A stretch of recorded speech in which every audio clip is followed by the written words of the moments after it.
Sou Fábio Medina Osório, professor de Direito Administrativo, e estamos aqui com o curso Improbidade Administrativa. A nossa aula de hoje é sobre teoria da pena, no âmbito da improbidade administrativa. Queria ressaltar inicialmente o e-mail para perguntas e dúvidas que eventualmente surjam do contexto da aula, saberdireito@stf.jus.br. Não hesite em mandar sua dúvida, seu questionamento, aponte a autoria, especifique o professor destinatário do esclarecimento e o tema. Gostaria também, ao cumprimentar os telespectadores, de cumprimentar os alunos aqui presentes, Aislan, Lúcia e Alessandra. São pessoas que vêm prestigiar o nosso curso e colaborar com o diálogo que pretendemos travar nesta oportunidade.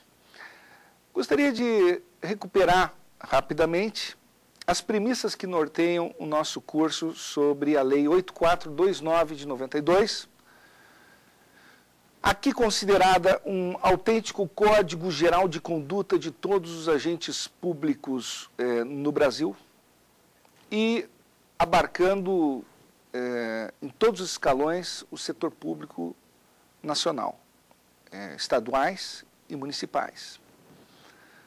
A improbidade tem, pelo seu histórico ético-normativo no plano sociológico, a nota da gravidade e a abrangência para alcançar comportamentos dolosos ou culposos, mas que pela censura particularmente grave que recai sobre esses comportamentos, não são todas as desonestidades que serão abarcadas pela categoria ético-normativa da improbidade e nem todas as ineficiências funcionais dos homens públicos. Aquelas dotadas de especial gravidade e submetidas ao rótulo e à incidência dos princípios que emanam do direito administrativo que disciplina a improbidade administrativa. Princípios estes que se caracterizam como sendo princípios norteadores do direito administrativo sancionador. A improbidade, ela está mergulhada no direito administrativo. A Lei 8429 de 92 é uma lei de direito administrativo. Para que ocorra a improbidade, é imprescindível que haja ofensa a normas de direito administrativo, regras e princípios constitucionais e também infraconstitucionais. E, de outro lado, esses princípios que se consubstanciam no direito administrativo, essas regras, na verdade, estão submersas numa categoria designada como direito administrativo sancionador da improbidade administrativa. O direito administrativo sancionador é aquele que veicula ilícitos e comina sanções para esses ilícitos, ainda que estas sanções não sejam praticadas, impostas, imponíveis diretamente pela administração pública, mas sim diretamente pelo judiciário, como ocorre na espécie. E esse regime jurídico da improbidade administrativa perpassa princípios como o da legalidade, o da tipicidade, o da culpabilidade, o da razoabilidade, o da proporcionalidade e o da presunção de inocência. Porque são princípios reitores do direito punitivo, especificamente do direito administrativo sancionador, que rege a improbidade administrativa, que é uma categoria submetida a esse ramo do direito, o direito administrativo, e logo o direito administrativo sancionador. O que se pretende ao reprimir a improbidade é a proteção de direitos fundamentais, agredidos lá na ponta pelo ato ímprobo. Direitos difusos, direitos relacionados à boa governança pública, à boa gestão pública, e também direitos relacionados à distribuição das políticas públicas eficazes através do exercício das competências de forma correta e adequada. Ou seja, sempre que há uma frustração de políticas públicas por ineficiência ou por desonestidade, por corrupção, há também uma agressão a direitos fundamentais. É importante que se recupere essa noção de que também direitos fundamentais de outra índole, de natureza diversa, aqueles direitos fundamentais dos acusados em potencial em geral, devem ser preservados pelo sistema da lei. São direitos fundamentais de pessoas que se presumem inocentes, muitas vezes são investigadas, são acusadas e têm direito ao devido processo legal punitivo. Esse devido processo legal punitivo é que culmina na possibilidade de imposição de sanções à luz da Lei 8429 de 92. Isso se reflete na teoria da tipicidade, no sentido de uma interpretação dos três grandes blocos, do artigo 11, do artigo 10 e do artigo 9, ou seja, da lesão aos princípios, da lesão ao erário e do enriquecimento ilícito, à luz dos postulados da razoabilidade, da proporcionalidade, agregando segurança jurídica para o ato interpretativo, para as normas que venham a emergir do ato interpretativo. Reconhecendo que os tipos sancionadores em espécie pressupõem complementações normativas de outra índole. São normas sancionadoras em branco. E quando se trata e se diz e se fala sobre teoria da pena no campo da improbidade administrativa, é imperioso recuperar o rol de sanções que a Lei 8429 de 92 contempla para os seus destinatários. Primeiro, a perda da função pública, a suspensão de direitos políticos,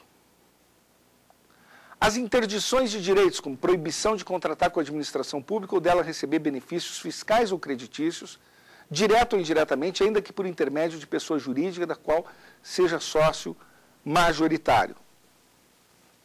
A multa civil, que pode adquirir patamares bastante altos, como exemplificativamente, até 100 vezes o valor da remuneração do agente público nos casos de violação aos princípios do artigo 11. Portanto, nós temos sanções que, inegavelmente, afetam direitos fundamentais dos acusados, em geral, e dos destinatários da lei de improbidade administrativa. É importante notar que, segundo o parágrafo único do artigo 12, as sanções não precisam ser aplicadas cumulativamente, de forma necessária. Elas podem ser aplicadas alternativamente. Mas para que remaneça o status da improbidade, é preciso que pelo menos a multa civil seja aplicada. A teoria do ressarcimento, a teoria da sanção aplicável ao ressarcimento ao erário, ou à perda dos bens havidos ilicitamente, não se compraz com a ideia da mera restituição. A sanção é um plus, um gravame no patrimônio jurídico do destinatário, que os limites da responsabilidade civil lato sensu ou do dever de restituir ou reparar o dano. No caso, o ressarcimento não é sanção.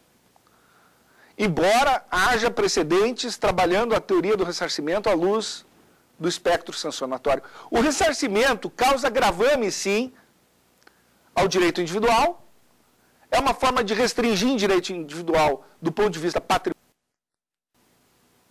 E, portanto, está submetido ao devido processo legal e a toda uma lógica de preservação dos direitos de defesa, do contraditório, da interdição à arbitrariedade, do ônus da prova.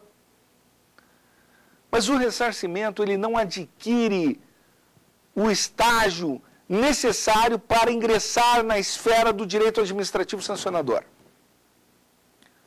Portanto, é um prazo prescricional próprio, vai ter uma discussão sobre isso.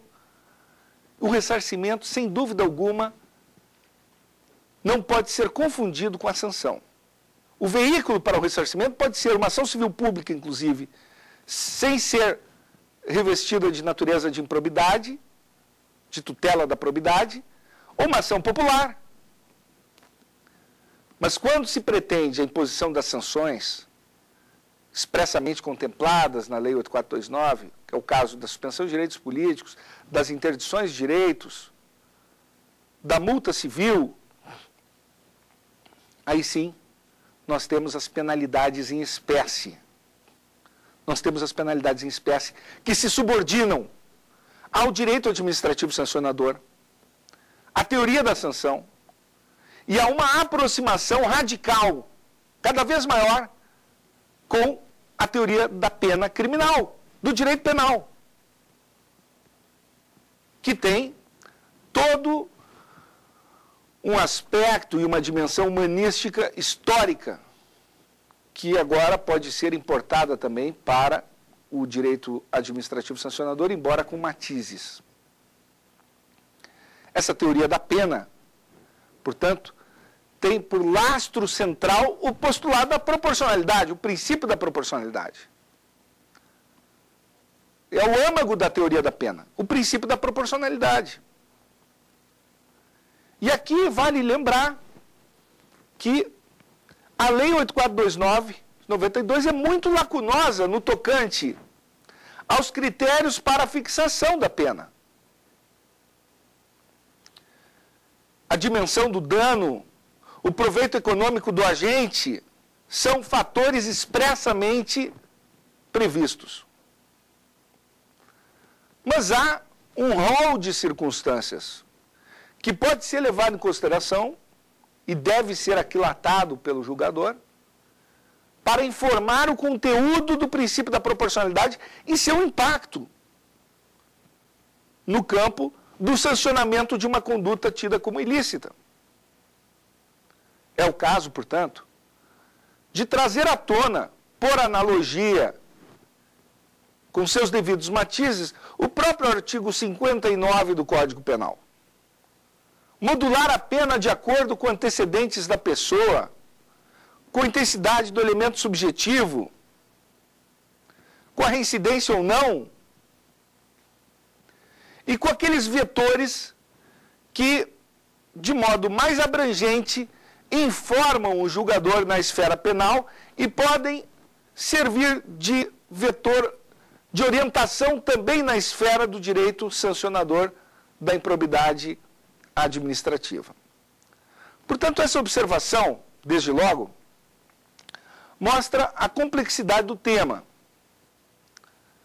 a fixação das penas e de que modo é possível trazer a incidência do direito penal em socorro à dogmática do direito administrativo sancionador.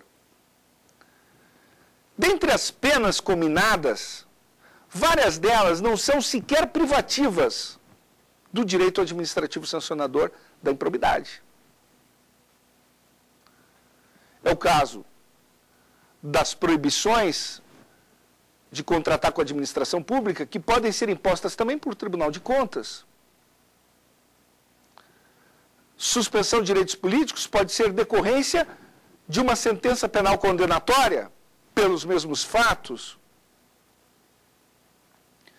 A própria multa pode conviver com outras multas impostas em esferas distintas, no caso, a multa civil, a multa penal, a multa administrativa, pelos mesmos fatos.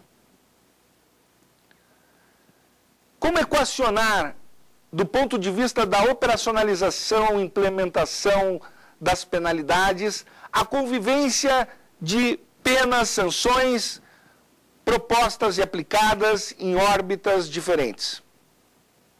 Essa é uma questão também muito importante.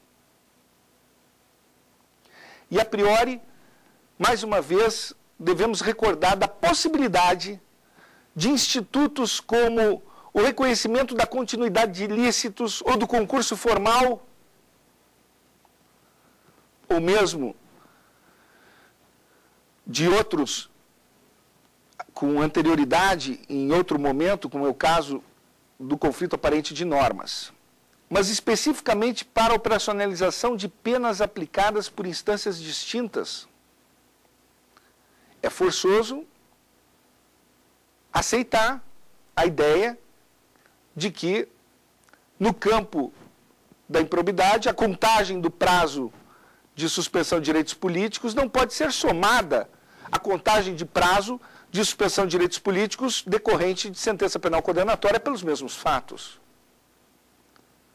Deve haver uma unificação do prazo. Assim como, da mesma maneira, vale o mesmo raciocínio para o âmbito das interdições de direitos, quando se trata de prazos. Já no tocante às multas, tem-se entendido que, a priori, elas obedecem uma lógica diferenciada, uma maior autonomia das instâncias. Também porque a multa é questionada como pena, estrito sensu, porque não teria o caráter da pessoalidade. Luigi Ferraioli diz isso. A multa, enfim, como tem caráter estritamente patrimonial, ela pode ser paga por terceiro que não o infrator. É uma pena que pode ser cumprida por outra pessoa.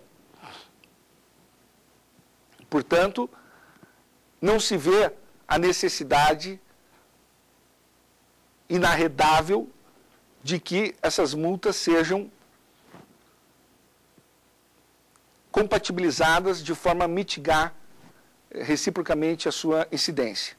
Mas é possível, sim, que à luz da proporcionalidade o somatório das multas se torne demasiado impactante no patrimônio jurídico da pessoa e possa ocasionar, portanto, uma revisão de critérios, uma redução.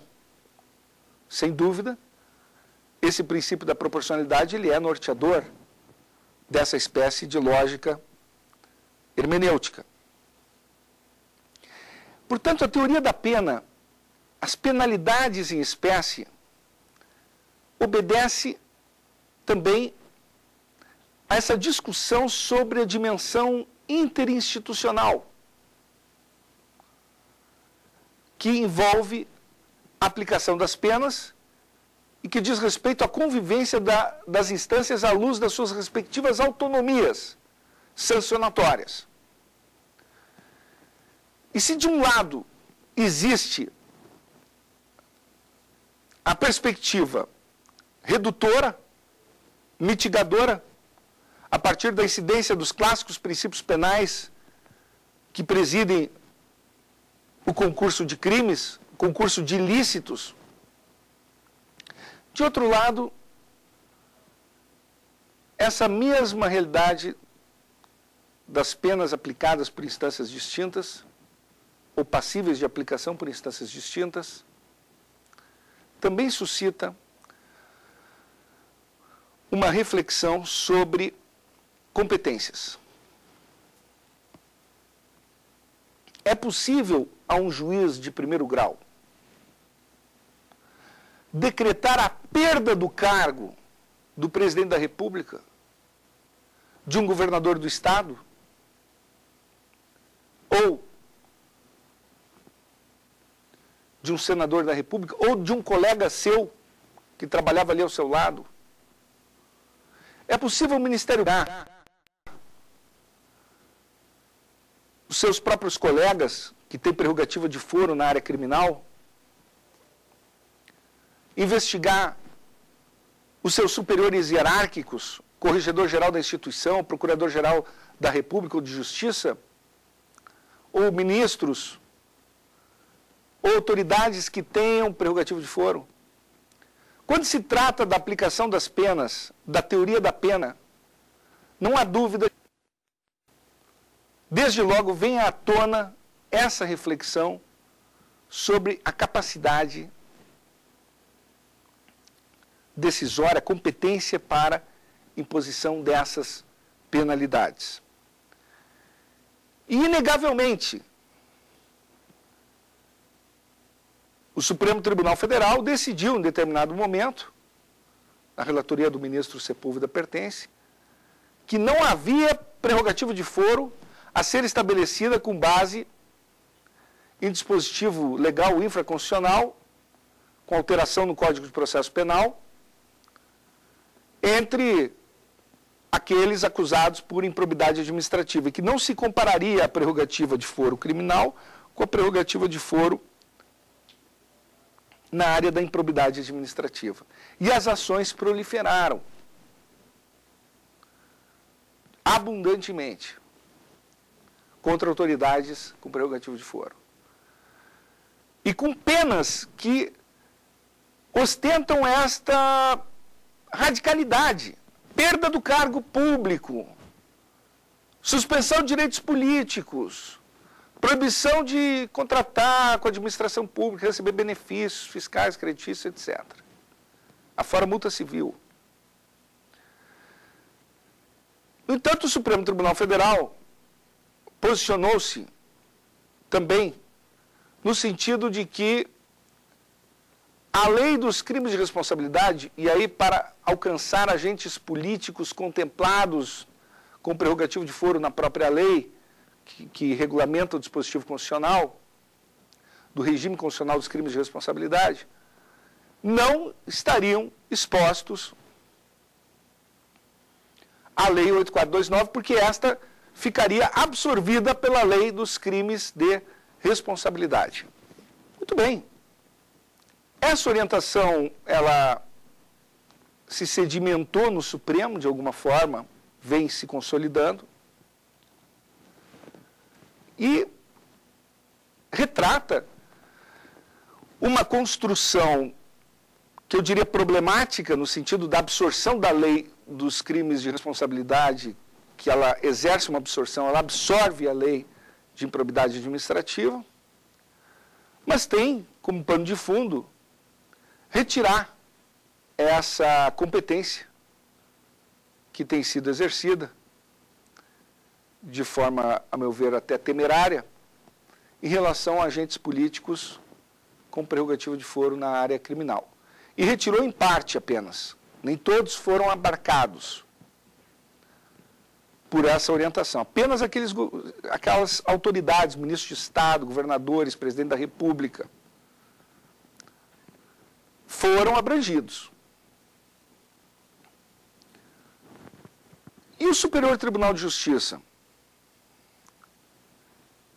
por sua vez, buscou um caminho que, de algum modo, alarga a competência criminal a partir da teoria das competências implícitas para o campo também da improbidade administrativa. Ou seja, havendo